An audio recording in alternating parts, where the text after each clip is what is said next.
Բարև ձեզ, այսօր որոշեցի գնամ զբոսնեմ եւ այս պատկերը երևի շատ ծանոթ է, չէ՞ ձեզ բոլորիդ։ Իսկ այս պատկերը գծանշանները որ չկան, լավ, ինչքան պետք է մենք նայենք այս լուկերին։ Ինչքան ավտո պետք է փչանա, որ այս լուկերը դուք դզեք պատկան մարմինների։ Մի հատ լուկ չեք կարողանում դզել։ Լավ, բա հետո որոշեցի իջնեմ մետրո։ Եվ տեսա, որ հաշմանդամների համար իշքան լուրջ պայմաններ է ստեղծված, ուղղակի հարցնեմ էլի, ստեղով ով կարա բարձրանա եւ իջնի, պատկան մարմիններ մի հատ ցույց տվեք թե դա ոնց կարելի է անել։ Դե թափառողջների մասին էլ բան չասեմ, աղբամանների մասին էլ բան չասեմ, նստարանների մասին էլ դուք ասեք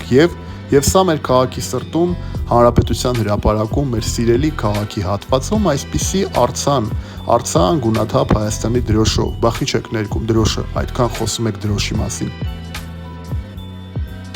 Սա էլ խոմ ծայրամաս չի, հանրապետության հրապարակն է, դե խցանումների մասին էլ հավես չկա, շատ ենք խոսացել, այս թափառողջներն էլ խնդրեմ։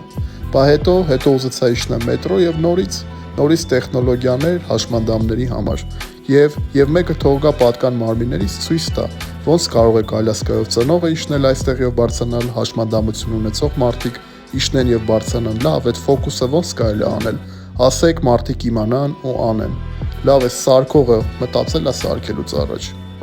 Նայում եմ մետրոյի պատերին, ասում լավ, երբ են ներկել մեր թվարկությունից առաջ, հետո մարդիկ փորձում են գնալ տուն եւ ոչ առաջին փորձից է դա բոլորի մոտ ստացվում։ Հետո սպասում ենք որ գնան եւ նաեւ ես եմ սպասում, չեմ կարողանում գնալ, դե ինչ նոր կայարան, ինչ նոր գնացք, չէ, չկա տես բան։